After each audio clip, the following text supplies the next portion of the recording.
Welcome to the Only One Shot Golf Podcast. My name's Jim Gallagher Jr. This is Season 6, and we're excited to have you on the podcast with us. Today's guest is entering her 10th season as the head coach of the University of Michigan women's golf program. That's Jan Dowling.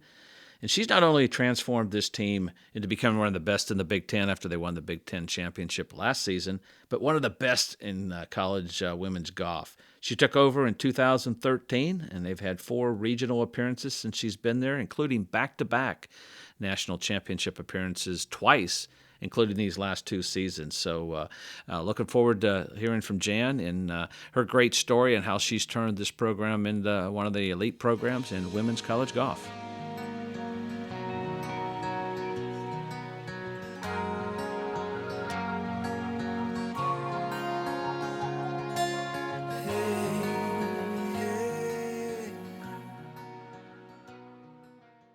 Okay, so your team have had some great success lately. You know, what's been some of the keys to really the last 2 seasons of just getting to the NCAAs and competing with some of the best? Of course, you've been one of the best in the Big Ten, but what's been the key to the success?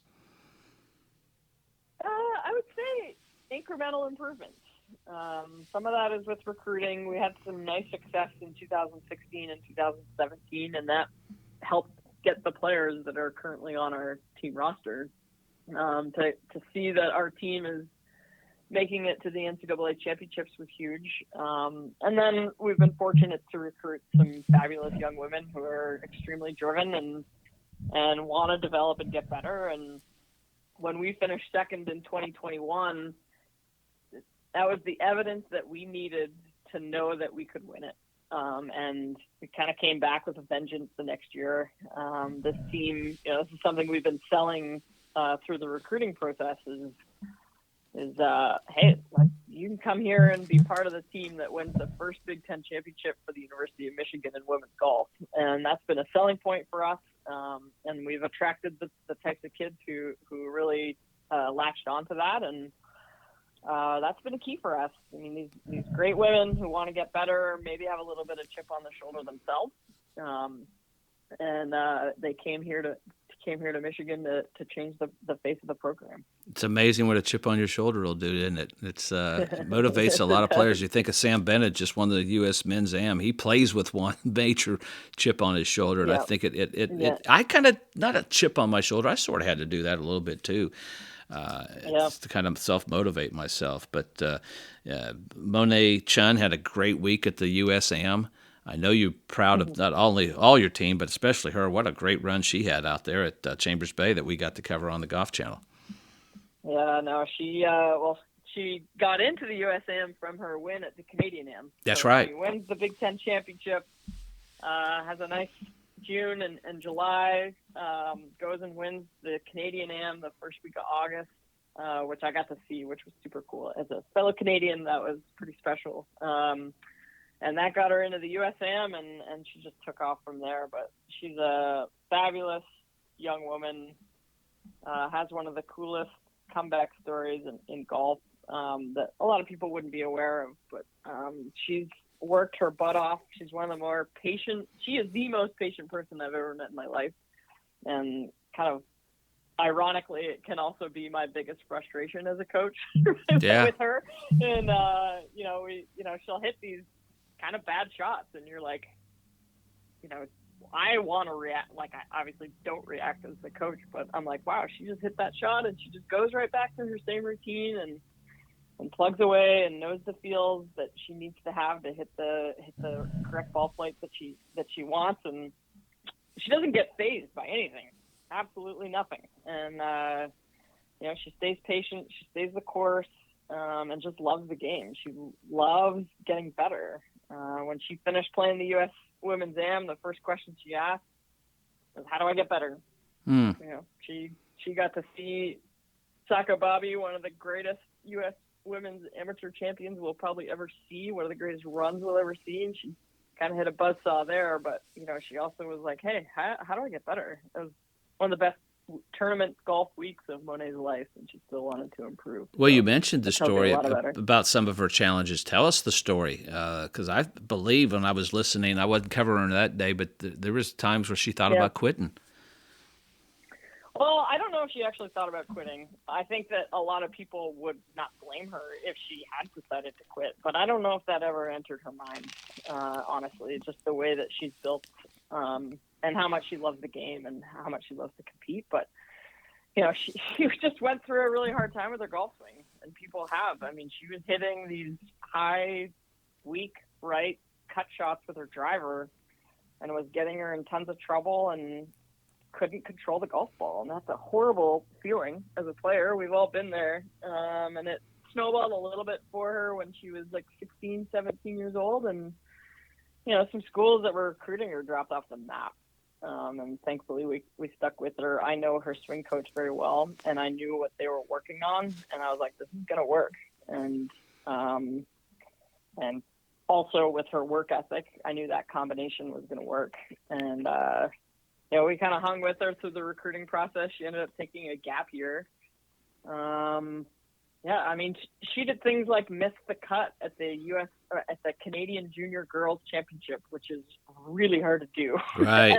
For a player of her caliber to miss the cut at the Canadian Junior Girls Championship. And, she just, for a player who had been one of the top ranked juniors in North America to have something like that happen, she just didn't seem to phase her. She went right back to work. Yeah, I don't know that she wanted to quit, but boy, I tell you what, it enters your mind sometimes when you're frustrated. You've done it as a player. We've all done it where you're going like, man, this game's getting to me. And I think that's where everybody says, I'm ready to quit. Now, I have done it a couple times. But you know what? It just draws you right back in. It makes you want to go out and do it again. I mean, that's the beauty of it. It does. And you mentioned a northern school in Michigan, great facilities, incredible academics. How do you compete against these schools and when you're recruiting against the schools in the South and out West when the weather's maybe a little bit better? I mean, what's part of the recruiting process for you like? Yeah, it's a challenge in some ways, but it's just important that we kind of comb through the players that we're speaking with and try and draw them in with the attraction of what you said exactly, which is big time athletics. I mean, you go to a football game with 120,000 people in the big house. I mean, that's a pretty special thing. The academics are great here at the University of Michigan, always a top 3 public school in the country and top 2025 school worldwide.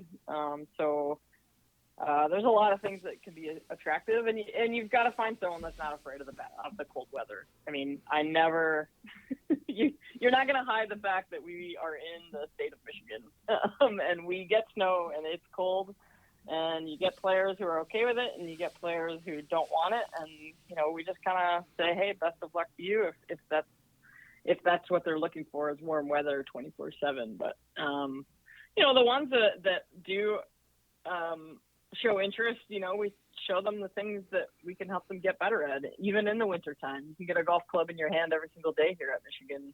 We've got a great indoor facility, great short game area. It's wonderful in the fall and the spring when there's no snow on the ground. And so, I think a lot of these players respect a bit of a break too, right? Yeah, I agree. They compete. They start competing in February for college golf, right? So you compete February, March, April, May. Then they go home. They compete June, July, and August. And then they come back to school, and not only are they competing in the fall tournaments, but they're also qualifying. So that's September and October. They're exhausted. By November, there aren't many college golfers doing a whole lot of practicing, hardcore practicing in November and December. They got exams. They got Christmas break. They got Thanksgiving.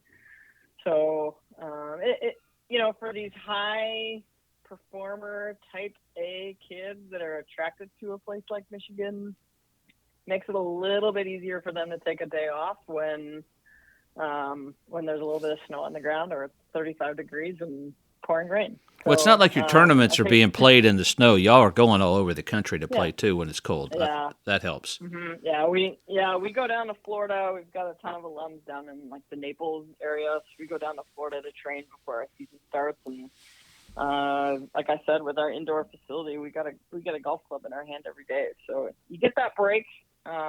Fortunately, we've been able to recruit kids from southern climates. We've got quite a few kids from California on our team, and they go home and they play in December when they're home from the winter break. So, there's a lot of opportunities, but it also keeps them fresh. Like we always talk about, like we're not trying to peak in February and March. We're trying to peak in April and May, and we're going to go and compete and try and win every single tournament we play in the spring. But we're trying to peak in April and May when the championship season happens. You mentioned it. I grew up in Indiana, so I understand exactly what you're talking about. And you know it. I lived that life. And, I played basketball in the winter in high school, but I needed that break. And one thing you hit on that was very interesting, I talked to John Fields, who's the men's coach at Texas, and you talked about summer golf, and they play so much.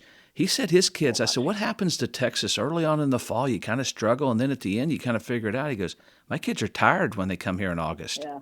And I never even thought about that, but they do. They play that full schedule, even though maybe their games you feel like are sharp, but they're wore out. And then you got to balance academics and get back into that. And it's a challenge for you coaches. And you've been coaching a while, but let's get to know you, Jan Dowling, a little bit better. You mentioned Canada, and you grew up there. So tell us a little bit about how you kind of got started in this game, maybe who some of the early influences on your golf when you were maybe a junior golfer.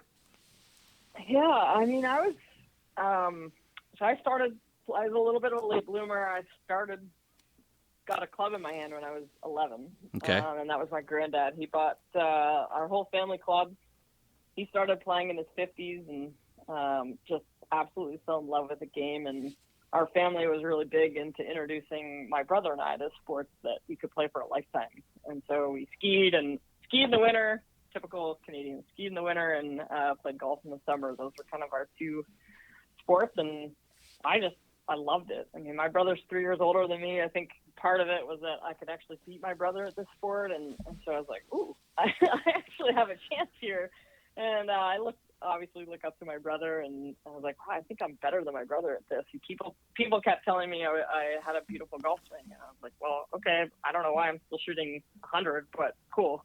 So I just kept plugging away, never really had any formal coaching. My parents started the same time as me, so this was a new sport for them as well. And I grew up in a town about an hour north of Toronto, and there's one golf course in our town as a public place. And for whatever luck, one of the best, club professionals in Ontario bought our golf course. He and his wife bought it as a fun project, and his name is Laurie Buckland. He's passed away now, but he was really my first kind of formal instruction. He was not a high performer player. He wasn't a tournament player, but he really gave me some nice fundamentals. And then where he helped me the most was connect me to Kent State. So Herb Page, who's the director of golf at Kent State, he's a fellow Canadian. Laurie, my club pro, called him and said, hey, like, I've got this young girl, and she's, I think, pretty good, and she practices really hard. And so Herb said, well, we're starting a women's golf team in 2 years. Tell me more. And that's how that conversation started. So Laurie, again, like, he taught me fundamentals, but he wasn't a tournament player. He didn't really, teach me how to play. He taught me some golf swing stuff, but he was the one that catapulted me into the U.S. collegiate system and beyond. And I went to school when I was 17 years old. I went to Kent State, and I've been in the U.S. In the golf world since then. Yeah, you started incredibly grateful. Yeah, you started on a program that started from scratch. What was that like? That had to be kind of a challenge for Herb and everybody else that was involved. Yeah, no, it's incredible. I mean, Herb Page and Mike Morrow were the two coaches. Herb was the director, and Mike was our women's coach. And just, I couldn't have asked for better mentors. And talking about having a coach that could teach me how to play golf, those two were it. And I knew I needed that. I played Ontario stuff, Canadian junior stuff, and so I was starting to enter into the tournament world on a fairly high level. And my parents, self-admittingly, they're like, we're not quite sure how to do this. And so they were my mentors through this whole thing and really taught me how to play and score. I look back now, and it was pretty special. I was super influenced to go to Kent State because I knew I'd play. I was a late bloomer, as I mentioned, and I was like, I can't go to not that I was getting recruited to, some of these big time schools. But I was like, I can't go to these places. I'm never going to play, like at least my freshman, sophomore year. And I was like, I need to play. And so that was what attracted me. Their men's program was fabulous. They were a top 25 team as a mid-major. And I was like, wow, this is the perfect place for me. And I ended up playing every single tournament at Kent State through my 4 years, and had incredible coaching and mentorship. And it's the reason I'm coaching now. It was my experience there. You mentioned skiing. How much did that help you with your golf, and did it help you with your golf? I don't know. I mean, I was a racer. I raced. I think it helped get me more into golf because I think as you got older through the ski racing, the races got faster and faster. So it used to be slalom and then GS, and then I got to age 16 and I started doing downhill, and I did not like the feeling of going that fast. So I was like, wow, I think golf is really my sport. So, but I think, being a part of a team, it was like a really fun team environment, and I lifted, so I was into doing some strength and conditioning programs even before it kind of got really big in golf. So I think it helped just having a strong lower body. That was huge, and attacking, right? Like the discipline and stuff like that. And the aggressiveness of skiing was helpful. But yeah, it was a good childhood. I had a lot of fun.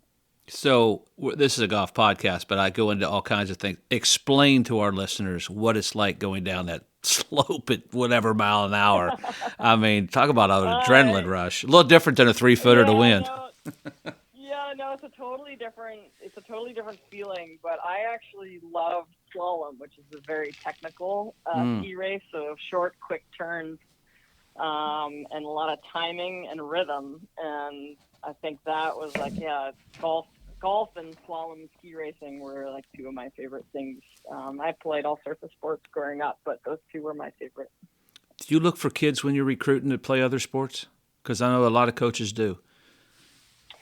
Yeah, we do. To be able to transition to collegiate golf, that athleticism is really, really important. And I think being able to be a part of a team, be a part of the team culture, and really see how special that could be. College golf and just college athletics, it's one of the last times in your life where you're surrounded by people who are all trying to accomplish the same goal. And like once you play professional golf on your own, you're on your own. Yeah. And so the kids who come from these other sport backgrounds understand that and think it's really special. And then on top of it, I mean, we're developing a lot of our players like through their 4 years, and that athleticism and that feel, it can, not always, but it can be a big help in helping them, learn how to hit different shots around the greens, which is what we spend a lot of time on, and learning how to shape shots a little bit better. They tend to have a little better feel of the club face, feel of the path, those types of things.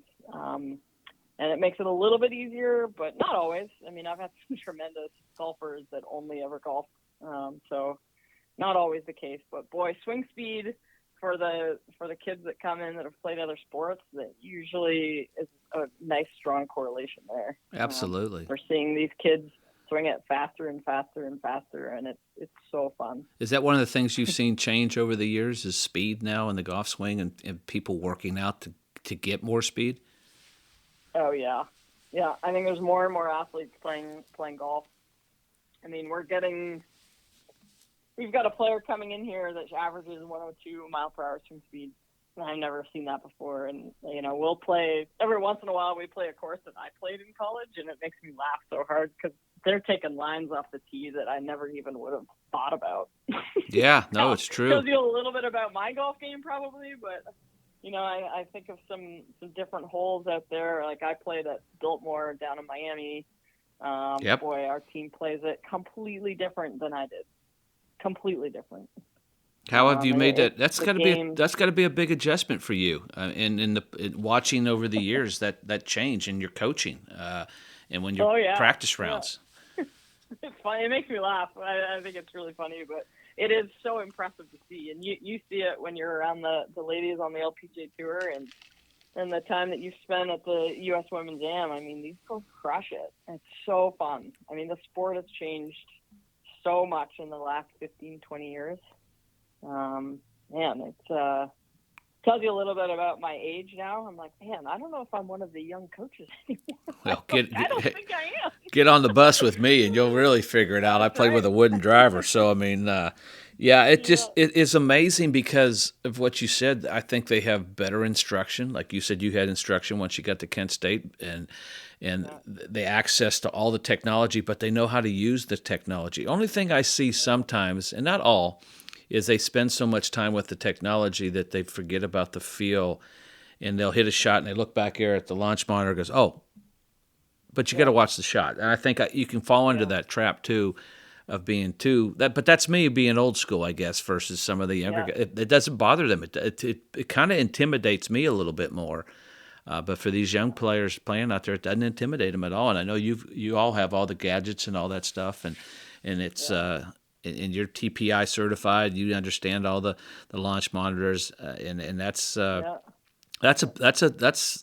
different, like you said, from when you started coaching to where you are now.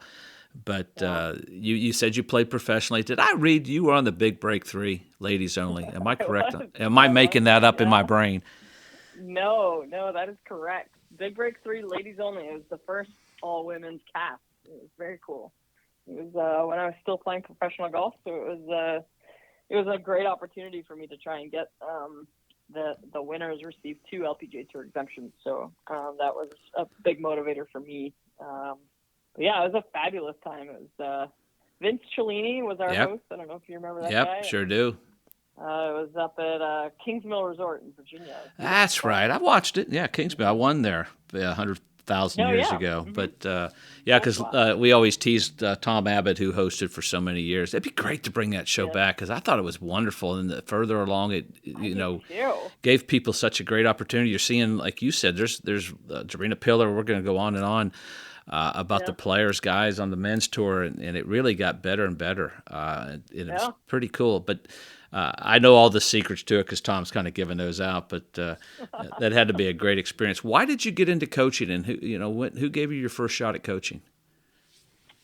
Yeah, I mean, back at Kent State, everything kind of loops back there for me. It was one of the greatest decisions I ever made was to go to Kent State. But yeah, I, as a Canadian too, it was even more difficult because I played the now Epson Tour for 3 years and just wasn't seeing the progress that I needed, and it was expensive. Like I didn't have a ton of backing, and I'd work all winter and just wasn't seeing the progress that I felt I needed to see. And I gave it 3 very good years.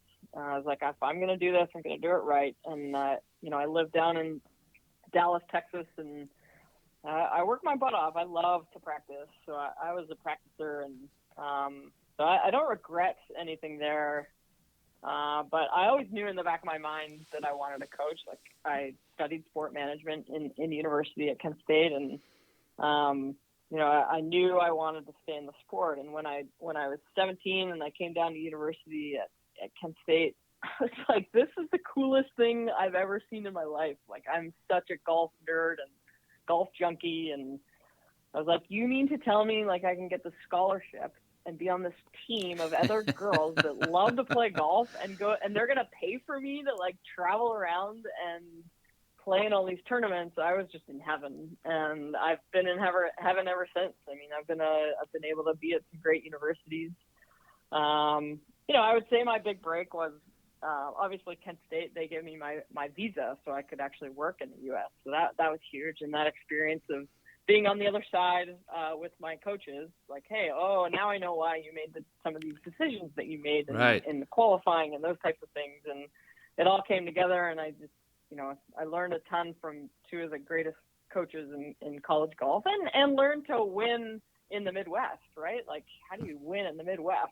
Being a mid-major nonetheless, right? Right. So my big break, I got to be an assistant at Duke. So I got to learn from Dan Brooks and, so I went Kent State, learned that Midwest thing, and then got to be around Amanda Blumenhurst, who was a 3-time National Player of the Year. I got to coach for her senior year at Duke, and that was pretty special. And to see how Coach Brooks coached his team there was an incredible experience for me. And so it opened a lot of doors. And I think with hard work plus being able to be around these well-respected coaches opened quite a few doors for me, and I've been incredibly grateful for that. What was the biggest lesson you learned from Dan Brooks? And I'm not going to hold it against you that you went down to Gainesville, but that's okay.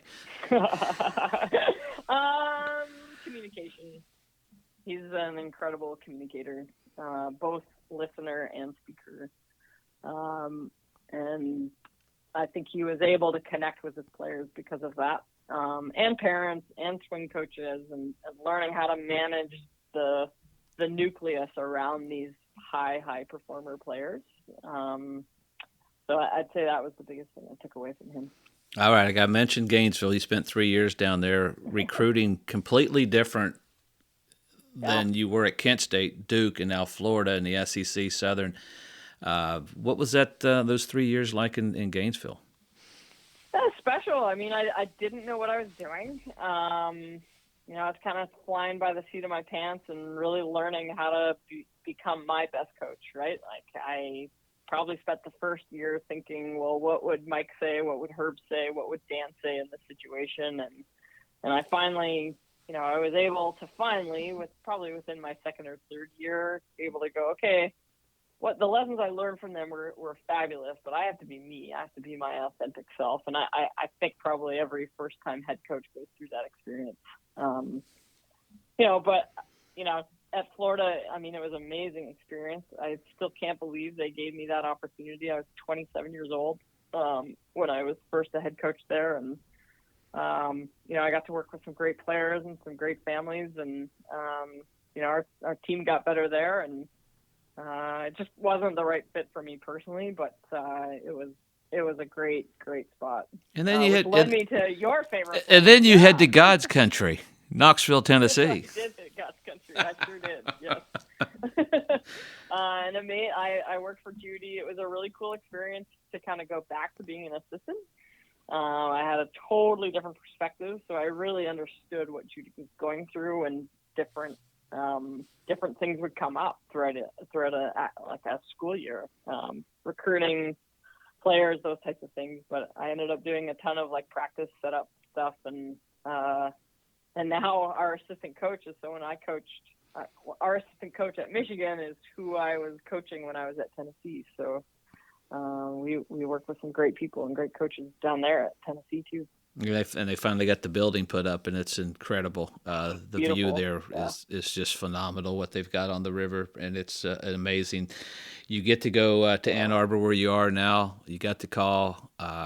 What was that day like, the day that you were named the head coach at Michigan?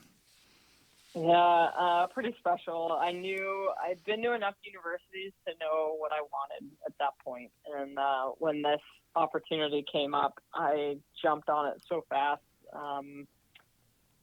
I think one of the questions I was asked when I was an assistant kind of working through is do you have a dream school? And I said, no, I don't. I don't have a dream school. I want a place that is going to give me the resources to be successful.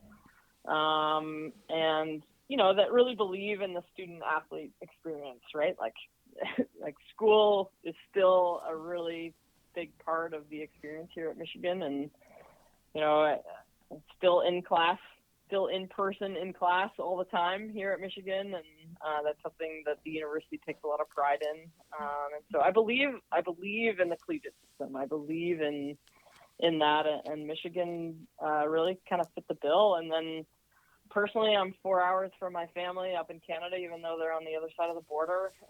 That was an attraction. And Ann Arbor, I'm not from a big city. I wanted something bigger than a 20,000 person town. And Ann Arbor is kind of the perfect mix for me. It's 150,000 people. It's not a big city like Chicago or Atlanta or something like that, but I didn't want that either. So kind of really been the perfect place. I met my husband here. We now have a baby boy who's 7 months old now. And, life is good. I've got this great place where I'm challenged kind of from the coaching and recruiting standpoint. It's very competitive and fun for me. And I still get my winter as a Canadian. Got that blood in me. So you can't get that out. That's always going to be there. Right. You mentioned being a mom, and Corey Hankus has been on the podcast. What's it like? How you juggle Yeah. being a mom, a wife, a coach? Because you're kind of a mom to these players too. I mean, what's it Yeah. been like Yeah. juggling that? For sure. I don't sleep anymore. I don't think. I don't know when that's ever gonna come back, but it's all totally worth it. I have a great assistant coach, and that role was always important, but it's become more and more important. That's opened my eyes. I've delegated more than I ever have as a kind of type A coach who wants to be the center of all this stuff. I've given some of the stuff up, and I think you have to. But in turn, I've got to hire great people that I can trust and that we can build that trust quickly. So AJ Newell has been incredible. She's a fellow Vol there, Jim. And, I know. I know. incredibly smart person, but I think that's some of it. I don't know if I have all the answers yet. My little guy's only 7 months old, so this year, he's not in school yet, so that makes it a little bit easier. And I live so close to work. I live within a 3 or 4 minute drive, so that makes things a lot easier. So I keep the world pretty small and trust people, and I think that helps.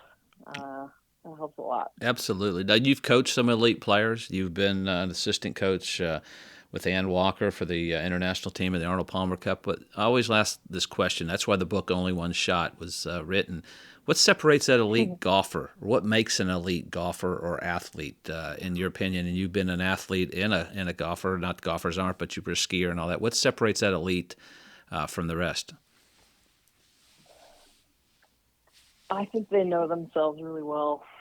I think they, even for as young as these people are, they're still only in their early 20s when they graduate, which to me is still a baby now. They know themselves really well, and they're comfortable in their own skin.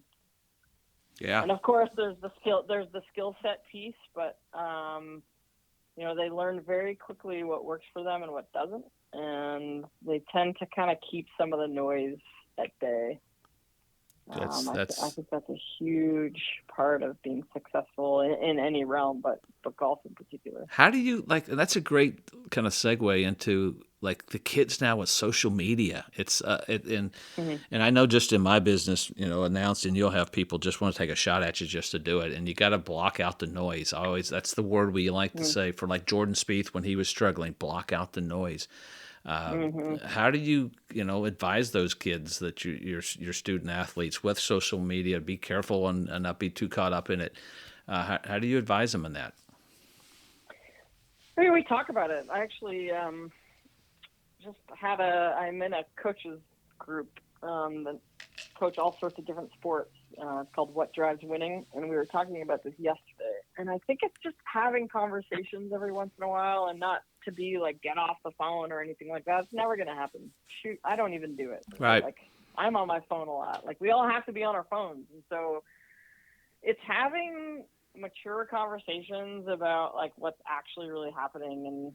And one of the images I want to show our team is this I don't know if it's easy to describe on a podcast. It's essentially this girl looking at her phone, and it's this perfect picture of her, and then her actual image reflecting back, and it's her crying. And it's what does that mean to you? It's just everybody has this person that they show on social media, and then it's who they actually are, which doesn't mean they're actually sad all the time, but it's just that it's not who they really are. And I think just having those conversations, showing them that image and saying, what do you guys think here? And just reminding them that it's not real life. That is not real life. And that the pressure that they now have with NIL now, they've got to have their brand. Yep. It's not just you got to impress your friends. It's you got to have your brand, and you're trying to become this millionaire through NIL, and it's too much. And so I think just not even talking to them about it, it's more just asking them questions, because they're extremely intelligent group of people. And, I think it's just having those open conversations here and there, and reminding ourselves hey, this is not real life. And try not to let it distract you too much from the person you want to become. Yeah, it's a challenge. I see it. We're all guilty Mm-hmm. of it. That phone's attached to us, and Yeah. you're right. It now with that NIL. Then you got the transfer portal. There's so many things that have made your job so much tougher. But what's the typical? We'll let you go because I know you're so busy. What's a typical day in the life of a golfer of the women's team, starting in the morning workouts and whatever? What would be a typical day for your players? Yeah, they've got class in the morning. 8:30 or so, 8:30 or 9 till 1 or 2, depending on the day, and then we're practicing in the afternoons. Typically, depending on the time of year, we'll either work out after practice or in the morning before they get going for class. So we try and limit. Like in the winter, we'll actually work out in the evening, which the team appreciates. But during our season, we get up early a couple mornings a week, and our team likes that. They actually requested it. So Wow. I'm kind of glad. I know. I'm kind of glad it was driven by them. But yeah, it's a busy time. They finish practice, and depending on the day, some of them go grab a quick dinner at our training, their training table, and then they head over to the academic center, and they're either meeting with a tutor or getting some of their own schoolwork done, and they get back at it the next day. It's a busy time. They have to love what they're doing, Yeah. and I think they have to be incredibly smart with how they manage their time. They can't waste a whole lot of time, but things are about to get going. They've had this nice summer and super chill and playing some tournaments, and we're about to hit the go button here. So it's exciting. Yeah, it's a lot of fun. There's a lot of fun energy out here. Yeah, I bet. Especially the last 2 seasons, time management. It's fallen in love with what you're doing, and there's no question. What's looking ahead to the fall season and for the next upcoming season? What are you excited about with your team? Yeah, I mean, we've got basically like four of our big players from our lineup last year are back, so that's really exciting.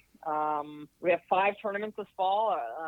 From the great plays from our team, we got invited to the Annika Invitational, so we're so excited about that. So our first tournament of the fall is the Annika in Minnesota at Royal Golf Club, which was designed by Annika, which is very cool.